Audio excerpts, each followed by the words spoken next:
రేవంత్ రెడ్డి నమ్ముకుంటే నీ పార్టీ మునుగుతుంది, నువ్వు మునుగుతావు. మరి నేను ఇదే మాట మిమ్మల్ని కూడా అంటా, ఇప్పటికీ మీరు మునిగిరనే అంట. మరి సరే రామూర్తి గారు ఒక నిమిషం. తెలంగాణ వచ్చింది కేసీఆర్ గారు చేయబట్టి తెలంగాణ ప్రజలు సస్యశ్యామలంగా ఉన్నారు, ప్రశాంతంగా ఉన్నారు. ఇప్పుడు మీరు ఖరాబ్ చేస్తారు. రైట్, సరే ఒక నిమిషం. పశుపతి గారు, సరే 6 గ్యారెంటీలు ఇచ్చినాము, ఇచ్చుకుంటూ వస్తున్నాము అందరికీ అనేది ఏదైతే సరే ఆర్థిక భారం అంటున్నారు, ఇంకేదో అంటున్నారు. ఏ వచ్చినా కూడా ఎన్ని ఒడిదుడుకులు వచ్చినా వాటన్నిటిని కూడా ఎక్కడా సాకుగా చూపించకుండా ఇవ్వాల్సినవి ఇస్తూనే వస్తున్నామని కాంగ్రెస్ పార్టీ అంటుంది. కానీ ఎక్కడా కూడా పూర్తి స్థాయిలో ఒక్క పథకం కూడా హామీ ఇచ్చింది నెరవేర్చలేదు అని చెప్పేసి ప్రతిపక్షాలు ఉన్నాయి. నిజంగా వాస్తవానికి ఎంతవరకు ఇచ్చారు, ఎంతవరకు జరుగుతుంది, ఏం జరుగుతుంది అసలు పథకాల విషయాలు? ఎందుకంటే ప్రజలందరూ కూడా అయోమయంలో ఉన్నారు. ఈ టీవీ వీక్షకులకు ప్యానల్ మిత్రులకు గుడ్ ఈవినింగ్.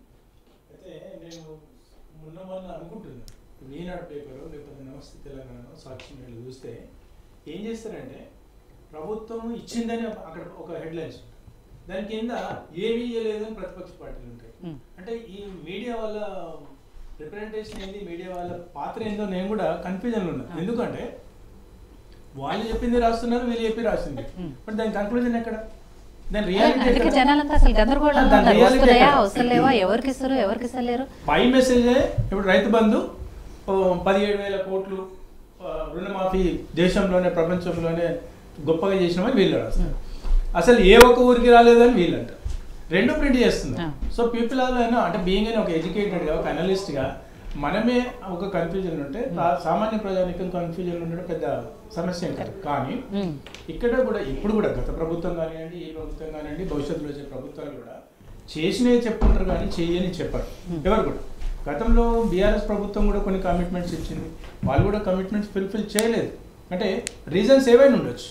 అప్పుడు కొత్త రాష్ట్రం అని అన్నారు, లేకపోతే మనకు అడ్మినిస్ట్రేషన్ అన్నారు, రకరకాల ఈక్వేషన్స్తో వాళ్ళు చెప్పారు. ఇప్పుడు ఆయన చేసిన దానికి వీళ్ళు ఏమంటున్నారు, కాంగ్రెస్ ప్రభుత్వం ఇస్తున్నామని అంటున్నారు.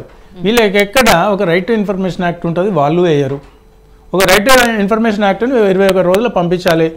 మొత్తం ఇప్పుడు ఏ స్కీమ్ ఎప్పుడు లాంచ్ అయింది, ఈ రాష్ట్రంలో ఎన్ని డబ్బులు మీరు స్పెండ్ చేశారు, ఏ జిల్లాలో ఎంతమంది బెనిఫిషియర్స్ ఉన్నారని వీళ్ళు ఒక ఇప్పుడు చూపిస్తున్నారు కదా సోదరుడు, అలా చూపించవచ్చు కదా, వాళ్ళు చూపించారు. వాళ్ళు కూడా అడిగారు. వీళ్ళు ఏం చేస్తారు మరి, వీళ్ళు కాకమ్మ లెక్కల్లాగా చెప్తున్నారు మొత్తం ప్రతి జిల్లా సస్యశ్యామలంగా ఉన్నారు, హ్యాపీ ఉన్నారు ప్రభుత్వం. మరి వీళ్ళు ఒక జిల్లా ప్రాతిపదికనో ఒక రాష్ట్రంలోనో లేకపోతే ఎక్కడున్నారు ఏంటని వీళ్ళు ఇవ్వాలి కదా, వీళ్ళు ఇవ్వరు.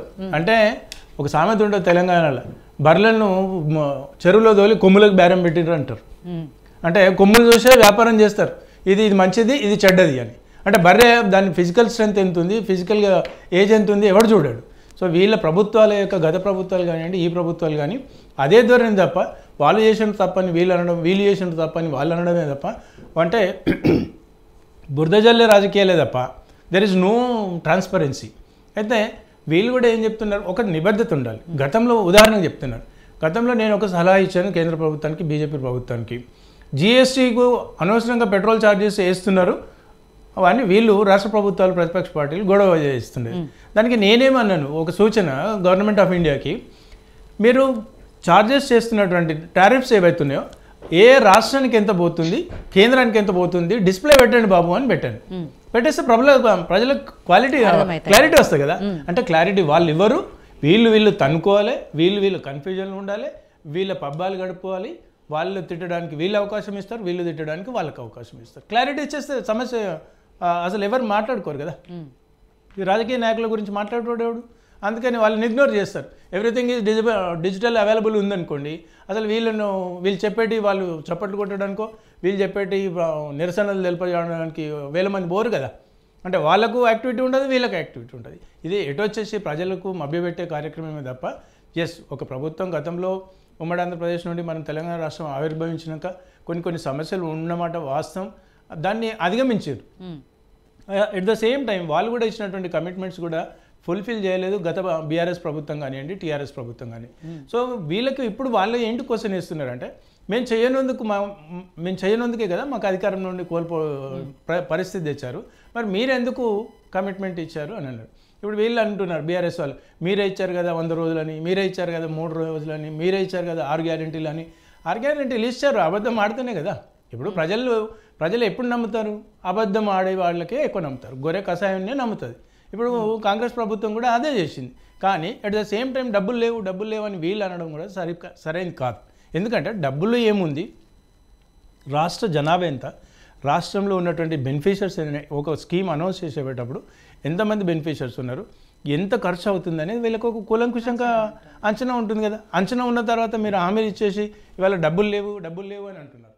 ఇప్పుడు వాళ్ళు కూడా ఏమంటున్నారు, రేవంత్ రెడ్డి గారు అంటే ఇప్పుడు డబ్బులు ఎక్కడి నుండి ఎవరు తెచ్చియారు, ఎక్కడి నుండి జనరేట్ చేయాలి, ఎక్కడో ఒక ట్యాక్స్లో లేకపోతే ఓవర్ నైట్ డెవలప్మెంట్ జరగదు కదా. ఇప్పుడు వాళ్ళు ఏదన్నా ఇప్పుడు మొన్న దావోస్ వెళ్ళారు, ఏవో పెట్టుబడులు వచ్చాయి, ఆ పెట్టుబడులు వచ్చినాయి అంటే బాగానే ఉంటుంది ఫిగర్స్, కానీ అది ఇంప్లిమెంట్ అయ్యేసరికి ప్రాక్టికల్గా వచ్చేసరికి కొంత టైం పడుతుంది. అదే పెట్టుబడులు గత ప్రభుత్వం తెచ్చినా కూడా లేకపోతే ఈవర్ తెచ్చినా కూడా కొంత time taking process. Over night ఇప్పుడు 50,000 మందికి ఉద్యోగాలు, 5,000 మందికి బెనిఫిషియర్స్ అని అంటే ఇమీడియట్లీ అవుతుందండి, కాదు. అయితే ఏదో రకంగా పన్నులు పెంచారు అనుకోండి, ప్రస్తుత ప్రభుత్వం పెంచింది అనుకోండి, మళ్ళీ వీళ్ళకి చేతి నిండా పని. ఎందుకంటే మళ్ళీ ధర్నాలు, మళ్ళీ నిరసనలు అవి ఉంటాయి. మరి అంటే డబ్బులు ఎవరికి ట్యాక్స్ రూపంగా కలెక్ట్ చేయొద్దు, బండి నడవాలి, సంక్షేమ పథకాలు నడవాలి. ఎక్కడి నుండి ఇస్తారు? ఎవరి ఇయర్ అంటే ఉన్న దాంట్లోనే అడ్మినిస్ట్రేషన్ చేయాలంటే ఏం చేయాలి? కమిట్మెంట్స్ ఎక్కువ ఇచ్చారు.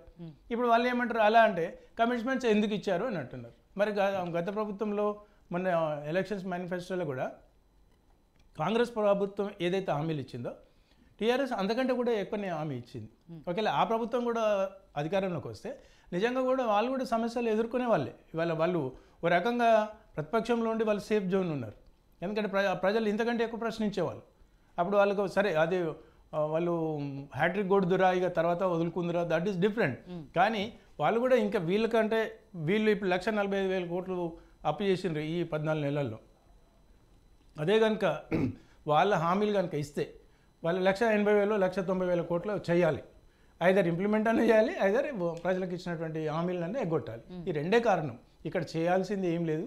ప్రభుత్వం అంటే ప్రజలు ఎవరైతే ఉన్నారో రాజకీయ పార్టీలు చేసేటువంటి అనవసరమైనటువంటి హామీలు, అసంబద్ధమైనటువంటి హామీలు, చేతగానితనానికి ఎక్కడ ఎవరు నోటికి మాట వస్తే వాళ్ళు అనౌన్స్ చేస్తున్నారు. వాళ్ళ మాటతోని ఏమంటారు, మనం చిన్నప్పుడు చదువుకుంటాం కదా, ఓం భూమ్ అని అంటే మాయం చేసినాం అన్నట్టుగా ఓం భూమ్ మీకు ఇస్తామని అంటే ఎట్లయితే నమ్మినరో ఇది అదే జరుగుతుంది. ఈ ప్రజలు కూడా చిన్నపిల్లల పెద్ద పిల్లల ఎవరికి అర్థం కావట్లేదు. ఈ రాజకీయ నాయకులు చేసేటువంటి అసంబద్ధమైనటువంటి హామీలను మీరు నమ్మినంత కాలం ఈ ప్రజలు మోసపోతూనే ఉంటారు.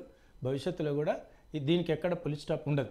ఇప్పుడు ఎఫ్ఆర్బిఎం గురించి మాట్లాడుతున్నారు. ఎఫ్ఆర్బిఎం గురించి ఎన్నో గతంలో కూడా కేంద్ర ప్రభుత్వం బీఆర్ఎస్ పార్టీని మట్టికాయలు వేసింది. వాళ్ళు పెట్టుకున్నటువంటి ఇండెంట్ని కూడా వాళ్ళు రిజెక్ట్ చేసిన సందర్భాలు ఉన్నాయి. అంటే ఏదో ఒక రకమైనటువంటి కార్పొరేషన్ అని లేకపోతే రకరకాల, ఉదాహరణకు కాళేశ్వరం అనుకోండి, లేకపోతే వేరే వేరే కార్పొరేషన్స్ రూపంలో తీసుకొచ్చేసి దాన్ని దొడిదారిన ఇంకో రూపంగా వాళ్ళు తెచ్చారు, వీళ్ళు కూడా తెచ్చారు. వీళ్ళేమో అవుతున్నారా? వీళ్ళు అవుతలేరు. అదేవిధంగా ఆర్టీసీ ఇంతకుముందు మీరు కాల్లో తీసుకున్నారు. గతంలో తెలంగాణ రాష్ట్రం ఏర్పడిన తర్వాత ఆనెస్ట్గా చెప్పాలి, తెలంగాణ రాష్ట్రం ఏర్పడిన తర్వాత తెలంగాణ రాష్ట్ర ప్రభుత్వ ఉద్యోగులకు శాలరీస్ బ్రహ్మాండంగా పెరిగినమాట వాస్తవము. ఎవరు అవునన్నా కాదన్నా, not only RTC department, every department have an very good hikes. అది అందరికీ తెలుసు. వాళ్ళ బెనిఫిషియర్స్ అయితే తెలుసు. ఒక సోదరుడు చెప్పకపోతే మిగతా వాళ్ళందరికీ తెలుసు కదా. అదేవిధంగా కాకపోతే గతంలో గవర్నమెంట్ ఎంప్లాయీస్కి టైంకు శాలరీస్ ఇవ్వలేని పరిస్థితి కూడా బీఆర్ఎస్ ప్రభుత్వంలో ఉండే. ఇప్పుడు వీళ్ళందరూ ఆ విషయం మాత్రం కొంచెం హ్యాపీ ఉన్నారు, అంటే ఇన్ టైం జీతాలు కరెక్ట్ టైంకి వస్తున్నాయి. కానీ ఎన్ని లక్షల మందికి మనం ఇవ్వనేటువంటి కమిట్మెంట్స్ని ఫెయిల్ చేసి కొద్ది సెక్షన్ ఆఫ్ పీపుల్ని సాటిస్ఫై చేసినంత మాత్రాన అది మనం బాగా నడుస్తుంది. ఇప్పుడు దాన్నే బెంచ్ మార్క్ తీసుకోలేం కదా.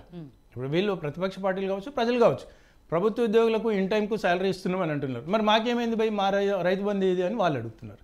అంటే ఇవాళ ఒక ఎగ్జాంపుల్, ఒక 50,000 మంది ఉద్యోగాలు ఉన్నారు, 1,00,000 మంది ఉద్యోగాలు ఉన్నారు. కానీ రైతులు 40 లక్షల మంది ఉన్నారు, 50 లక్షల మంది ఉన్నారు కదా.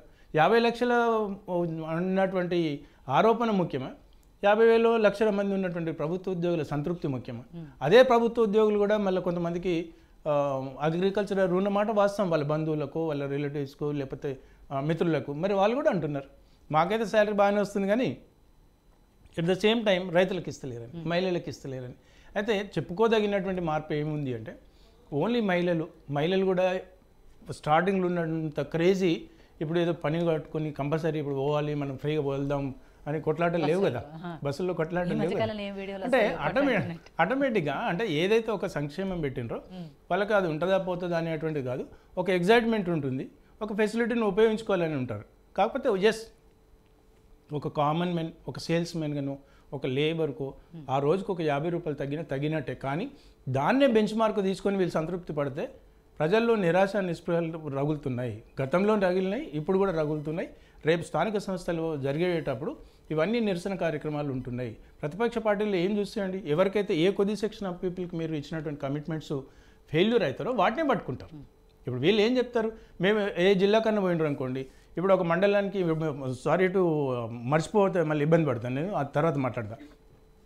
ఇప్పుడు సోదరుడు అన్నాడు మండలానికి ఒక ఇంటర్నేషనల్ స్కూల్, మండలానికి కాదు కదండి, హైదరాబాద్ ముఖ్యమంత్రి గారు వినాలి, ఎడ్యుకేషన్ మినిస్టర్ ఆయన ఉన్నాడు కాబట్టి సిగ్గు తలదించుకోవాల్సిన పరిస్థితి. హైదరాబాద్ నడిబొడ్డున ఆదిబట్ల మున్సిపాలిటీలో నేను వెళ్ళాను. ఆ గవర్నమెంట్ ఆఫ్ స్కూల్ వాళ్ళకు వాటర్ ఫెసిలిటీ లేకపోతే మమ్మల్ని అడిగిన వాళ్ళు ఫ్రీగా బోర్ వేయమని 4 లక్షల రూపాయలు మేము వేయడానికి, మేము సర్వే చేయడానికి వెళ్ళినాం. అంటే ఆదిబట్ల అనేది హైదరాబాద్ నడిబొడ్డున. మాడపాటి హనుమంతరావు స్కూల్ ఉంటుంది, వైఎంసీఏ నారాయణగూడ పక్కకు. అక్కడ ఒక ప్రాపర్ టాయిలెట్స్ ఉండవు, అక్కడ ఉన్నటువంటి వాటర్ ఉండదు. మరి ఇవాళ ఇంటర్నేషనల్ ఇంకేమో స్కూళ్ళు, ఇంకేమో స్కై ఆకాశంలో ఉండేటువంటి స్కూలు తిప్పుతామని అంటే ఎక్కడండి? మహిళలు కానీ అమ్మాయిలు కానీ వాళ్ళకి కానీ అసలు కామన్ ఫెసిలిటీస్ లేనటువంటి పరిస్థితి. ఫస్ట్ దాన్ని చూడండి. ఇంటర్నేషనల్ అని చెప్పుకోవడం ఏంటండి? హైదరాబాద్లో ఎంత ప్రైమ్ ప్లేస్ ఇది ఇప్పుడు ఆదిబట్ల అనేది. అది వదిలేయండి, నేను అన్నాను మేము స్పాన్సర్ చేయము, మా కమ్యూనిటీ వాళ్ళు ఉన్నటువంటి సీనియర్స్ కూడా చెప్పినాను.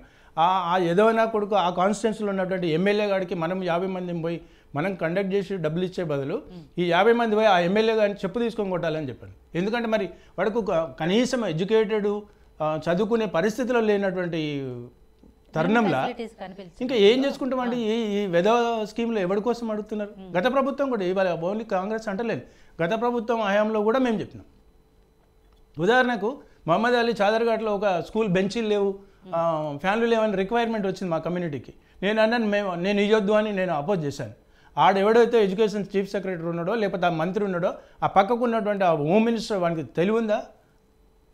ఆ కాన్స్టిట్యున్సీలో ఉన్నటువంటి పిల్లలు మన దగ్గరికి ఎందుకు వచ్చి అడుక్కోవాలి? వాళ్ళ దగ్గర పోవచ్చు కదా, ఆ పిల్లల్ని అందరు తీసుకొని పోయి ఆ ఎమ్మెల్యే గారి దగ్గర తీసుకుపోదా అని చెప్పాను. అంటే ఇటువంటి దౌర్భాగ్యమైనటువంటి పరిస్థితి, వాళ్లకు చూసుకోలేనటువంటి బేసిక్ ఫెసిలిటీస్ గత ప్రభుత్వాలు కానీ ఈ ప్రభుత్వాలు కానీ చూస్తలేరు. ప్రజలు కూడా నేను ఒకటే ఏం చెప్పదలుచుకున్నానంటే, ఈసారి ఒకరికి ఇచ్చాం, నెక్స్ట్